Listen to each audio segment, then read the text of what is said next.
ระปตาจาราที่สุดของมรสุมชีวิต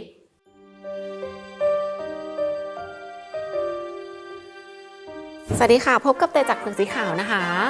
วันนี้เตจะมาเล่าเรื่องพระปตาจาราภิกษุณีรูปหนึ่งในสมัยพุทธกาลที่เราเรียนกันมาตั้งแต่ยังเด็กจำได้ว่าชีวิตของท่านเคราะห์ซ้ำกรรมซัดต้องสูญเสียทุกอย่างที่เป็นที่รักในชีวิตจนแทบจะเสียสติแต่เพราะคำเดียวของพระพุทธเจ้าทำให้ท่านสามารถกลับมาได้และกลายมาเป็นเอตทัคคะรูปหนึ่งในสมัยพุทธกาลด้วยมาดูว่าเรื่องราวของท่านต้องพบเจอกับอะไรบ้างและกลับมาได้ยังไงเชื่อว่าคนที่กำลังสูญเสียอะไรบางอย่างในชีวิตมาฟังคลิปนี้แล้วจะต้องมีกำลังใจเพิ่มมากขึ้นแน่นอนค่ะก่อนจะไปฟังถ้าอยากสนับสนุนช่องกดเป็นผู้สนับสนุนได้กดซุปเปอร์แตงได้ที่สำคัญอย่าลืมกด Subscribe แล้วก็กระดิ่งช่องเผือกสีขาวไว้นะคะจะได้ไม่พลาดตอนใหม่ๆก่อนใครถ้าพร้อมแล้วไปฟังกันเลยปตาจาราไม่ใช่ชื่อจริงๆของท่านตั้งแต่เกิดนะคะแต่เป็นฉายาหลังจากที่ประสบทุกข์หนักในชีวิตแล้วมีลูกสาวเศรษฐีคนหนึ่งเกิดในครอบครัวอันมั่งคั่งมีทรัพย์สินถึง40โกฏในวรรณไวยสยะเมืองสาวัตถีรูปร่างหน้าตางดงามและพ่อแม่ก็รักก็ห่วงมากจึงให้อาศัยอยู่บนปราสาทชั้น7เพื่อไม่ให้ต้องไปเจอใครที่ไม่เหมาะสมกับลูกสาวของตัวเองแต่ดันไปเจอจุดใต้ตำตอตรงที่นางก็ไม่ได้เจอใครจริงๆค่ะเจอแต่กับคนรับใช้ใกล้ชิดกันไปกันมาก็รักกันและได้เสียกันเวลาผ่านไปนางก็มีชายหนุ่มที่เหมาะสมชาติตระกูลเสมอกันมาขอพ่อแม่ได้ยกให้กำหนดวันแต่งงานเรียบร้อยแต่นางไม่อยากแต่งเพราะว่ามีคนรักอยู่แล้วด้วยความใจเด็ดนางจึงพูดกับคนรับใช้ว่าพ่อแม่ได้ยกฉันให้กับสกุลนั้นพี่จะไม่ได้เจอฉันอีกแม้จะเอาเครื่องบรรณาการมากมายไปให้ก็จะไม่ได้เจอกันเพราะฉะนั้นถ้าพี่รักฉันจริงขอจงพาฉันหนีไปเถอะคนใช้ตกลงได้ไปรอที่ประตูเมืองนางก็ปลอมตัวนุ่งผ้าปอนๆสยายผมเนียนออกไปตักน้ำกับคนรับใช้พอได้จังหวะก็นัดพบและหนีไปด้วยกันที่หมู่บ้านแห่งหนึ่งที่ไกลจากตัวเมืองแล้วนางก็ได้ใช้ชีวิตที่มีแต่ความรักจริงๆที่เหลือไม่มีอะไรเลยไม่มีญาติให้พึ่งพิงไม่มีวิชาให้หากินจากลูกสาวเศรษฐีต้องมาทำทุกอย่างทั้งหาฟืนหาผักหุงข้าวมีชีวิตตามอัตภาพไม่นานก็ท้องตามธรรมเนียมอินเดียในสมัยก่อนฝ่ายหญิงต้องกลับไปคลอดที่บ้านเกิดใช่ไหมคะนางก็ปรึกษาสามีให้พาไปเพราะอยู่ที่นี่ก็ไม่มีใครช่วยเหลืออยู่กัน2คนก็ลำบากจะแย่อยู่แล้วยิ่งมีลูกขึ้นมาอีกจะทำยังไงสามีก็ไม่กล้าไปพูดบ่ายเบียงต่างๆนานาเพราะกลัวความผิดว่าพาลูกสาวเขาหนีมาดีไม่ดีอาจจะโดนฆ่าเลยก็ได้จนเวลาผ่านไปนางชวนเท่าไหร่ก็ไม่สำเร็จด้วยความใจเด็ดมาตั้งแต่เป็นสาวไม่เป็นไรเธอไม่ไปฉันไปเองจึงทิ้งข้อความฝากเพื่อนบ้านไว้ว่าถ้าสามีมาถามหาช่วยบอกด้วยว่าฉันกลับบ้านเกิดนะเมื่อสามีกลับมาไม่เจอภรรยาได้ถามเพื่อนบ้านแล้วรีบไปตามทันทีเจอนางในระหว่างทางอ้อนวอนเท่าไหร่นางก็ไม่กลับแต่เกิดปวดท้องคลอดพอดีและคลอดในระหว่างทางอย่างทุลักทุเลค่ะและนางคิดว่าคลอดก็คลอดแล้วไม่มีประโยชน์ที่จะต้องกลับบ้านเกิดจึงกลับบ้านป่าไปกับสามีค่ะต่อมาอีกนางท้องลูกคนที่2จึงอ้อนวอนให้สามีพากลับบ้านเกิดเหมือนครั้งก่อนสามีก็ไม่กล้าพูดผัดผ่อนเหมือนเดิมนางก็ระอากับสามีไม่น้อยพอเขาไม่อยู่บ้านจึงหอบลูกหนีไปสามีก็ไปพบในระหว่างทางปรากฏว่ามีเมฆใหญ่ตั้งเขา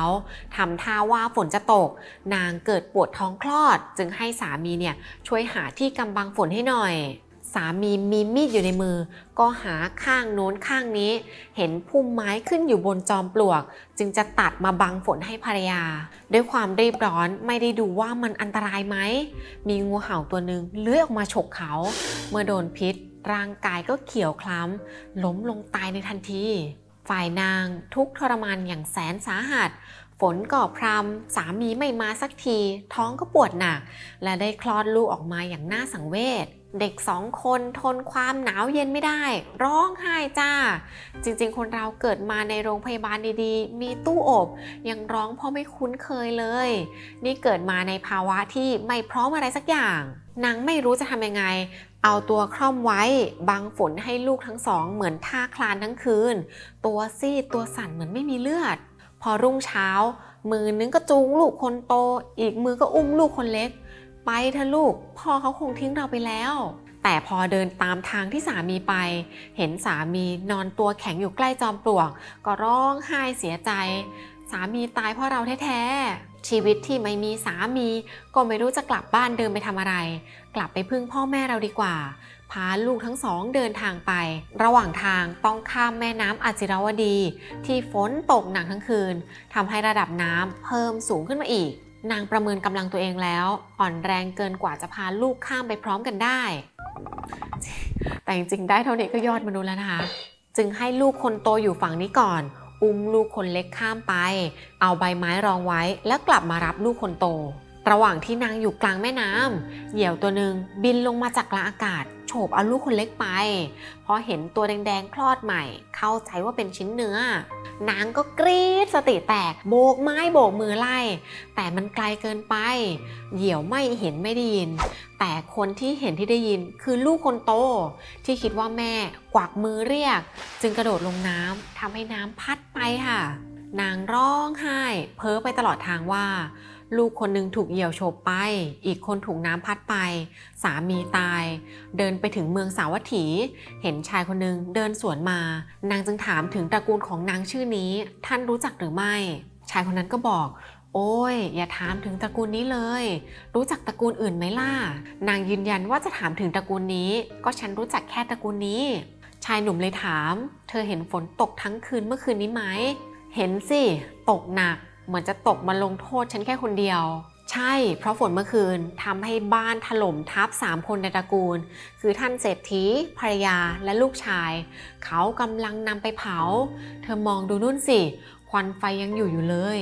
ด้วยความที่6คนในชีวิตที่รักมาเสียชีวิตในเวลาที่ไล่เลี่ยกันอย่างไม่ทันเตรียมใจเหมือนฟางเส้นสุดท้ายทำให้สติของนางขาดผึงรำพึงรำพันแต่ว่า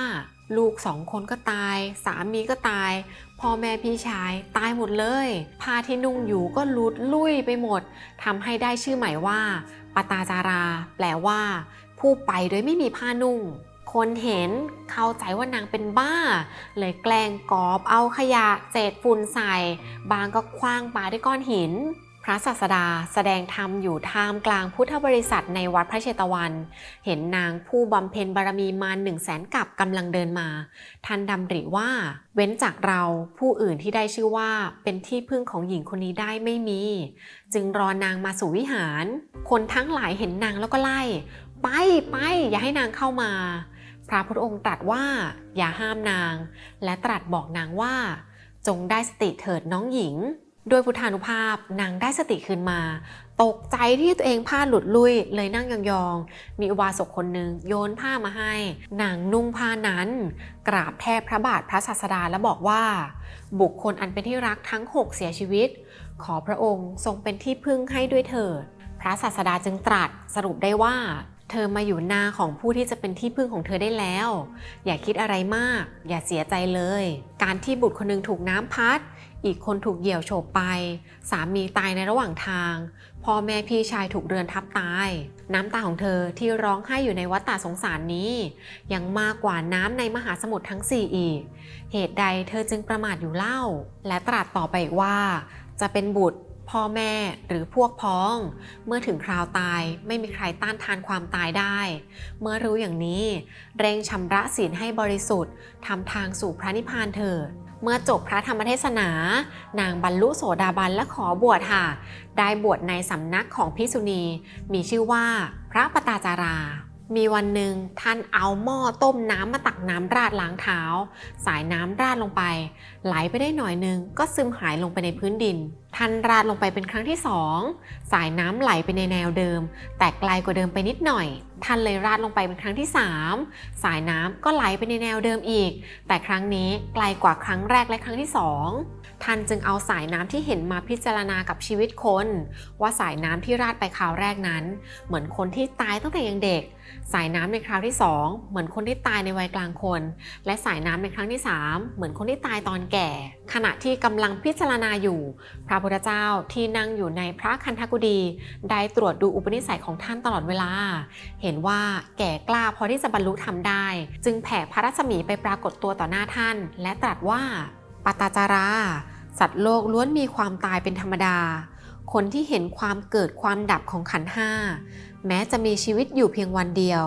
ก็ยังประเสริฐกว่าคนที่มีอายุอยู่ตั้ง100 ปีแต่ไม่เห็นความเกิดความดับของขันธ์ห้านั้นท่านได้บรรลุอรหันต์ทันทีหลังจากฟังพระธรรมเทศนาจบค่ะโดยอุปนิสัยเป็นคนมุ่งมั่นตั้งใจทำอะไรทำจริงท่านได้รับการแต่งตั้งจากพระพุทธเจ้าให้เป็นเอตทัคคะด้านการทรงจำพระวินัยนอกจากนี้ท่านยังได้เป็นพระอุปชฌาย์บวชและสอนภิกษุณีหลายๆรูปเช่นพระอุตตมาพระอุตรา และภิกษุณีจากแคว้นอื่นๆให้บรรลุอรหันต์และจากการที่ได้เผชิญทุกข์หนักหนาสาหัสในชีวิตทำให้มาเป็นบทเรียนในการสอนธรรมะของท่านได้เป็นอย่างดีภิกษุณีรูปไหนที่ประสบปัญหาขณะปฏิบัติก็จะมาหาท่านเล่าปัญหาท่านก็ให้คำปรึกษาที่เกื้อกูลต่อการปฏิบัติจนภิกษุณีเหล่านั้นบรรลุอรหันต์ค่ะสำหรับอดีตชาติของท่านได้ตั้งความปรารถนาไว้ตั้งแต่สมัยที่มีพระพุทธเจ้าชื่อปทุมุตระตอนนั้นท่านเกิดเป็นลูกสาวเศรษฐีในเมืองหงสาวดีได้ไปฟังธรรมกับชาวเมืองเห็นพระพุทธเจ้าตั้งภิกษุณีรูปหนึ่งไว้เป็นเอตทัคคะด้านการทรงจำพระวินัย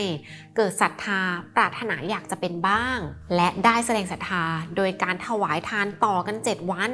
วันสุดท้ายได้ถวายบาตรและจีวรรูปละ1 ชุดกราบแทบเท้าพระพุทธองค์และเปล่งวาจาแสดงความปรารถนา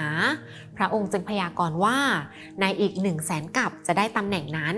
นางก็ดีใจได้ทำบุญต่อเนื่องตลอดชีวิตเวียนว่ายตายเกิดในภพภูมิต่างๆจนกระทั่งชาติที่พบพระพุทธเจ้าชื่อว่ากัสสปะท่านได้เกิดเป็นพระราชธิดาของพระเจ้ากิกิกษัตริย์แห่งเมืองพาราณสีพระเจ้ากิกิมีพระราชธิดา7 คนคือเจ้าหญิงสมณีเจ้าหญิงสมณคุตาเจ้าหญิงภิกขุณีเจ้าหญิงภิกขุทาสิกาเจ้าหญิงธรรมาเจ้าหญิงสุธรรมาและเจ้าหญิงสังฆทาสิกาชาตินั้นพระปตจาราเกิดเป็นเจ้าหญิงภิกขุณีทั้ง7เลื่อมใสในพระศาสนาขนาดขอพระบิดาออกบวชแต่ท่านไม่อนุญาตจึงพากันทำทานรักษาศีลประพฤติพรหมจรรย์ไม่ยอมอภิเษกตลอดชีวิตชาติปัจจุบันท่านก็เกิดมาเป็นลูกสาวเศรษฐีในเมืองสาวัตถีได้ออกบวชและบรรลุธรรมค่ะส่วนเจ้าหญิงทั้ง6 พระองค์เพราะของเดิมธรรมดีชาตินี้จึงเกิดมาดีเป็นลูกสาวเศรษฐีทั้งนั้นและบางคนก็ได้บวชได้แก่เจ้าหญิงสมณีเกิดเป็นพระอุบลวรรณาเจ้าหญิงสมณคุตาเกิดเป็นพระเขมาเจ้าหญิงภิกขุทาสิกาเกิดเป็นพระพัทธาเจ้าหญิงธรรมาเกิดเป็นพระกีสาโคตมีเจ้าหญิงสุธรรมาเกิดเป็นพระธรรมทินาและเจ้าหญิงสังฆทาสิกาเกิดเป็นนางวิสาขาค่ะแล้วเรื่องนี้ก็จบลงแล้วนะคะเตยอ่านแล้วได้ข้อคิดหลายอย่างมากจริงๆวัยรุ่นไม่ว่ากี่ยุคกี่สมัยก็เหมือนกันนะคะในสมัยพุทธกาลยังเหมือนตอนนี้เลยเตยเคยผ่านมาเหมือนกันยังจำความรู้สึกได้อยู่เหมือนเพิ่งผ่านมาได้ไม่นานจริงเชื่อดิเรารู้สึกว่าเราเก่งเราโตแล้วตัดสินใจได้เองใช้ชีวิตได้เองเราเลือกความรักของเราได้แต่จริงๆชีวิตเราไม่ได้โชคดีแบบที่เราคิดถ้ารักตัวเองให้ความสำคัญกับการศึกษาการพัฒนาความรู้เดี๋ยวพอถึงวัยเราจะได้มีชีวิตของเราสมใจจริงๆไม่ต้องรีบค่ะและใครที่กำลังเผชิญทุกข์หนักในชีวิตนะคะขอให้ชีวิตของพระปตจาราเป็นกำลังใจเราอาจจะสูญเสียบางอย่างเพื่อบางอย่างที่ดีกว่าเข้ามาก็ได้และใครที่เห็นว่าคลิปนี้ดีอย่าลืมกดไลค์กดแชร์ให้เพื่อนได้ดูแล้วก็กดไลค์กด Subscribe กดกระดิ่งช่องเผือกสีขาวไว้ด้วยจะได้ไม่พลาดคลิปใหม่ๆก่อนใครสำหรับวันนี้ลาไปก่อนสวัสดีค่ะ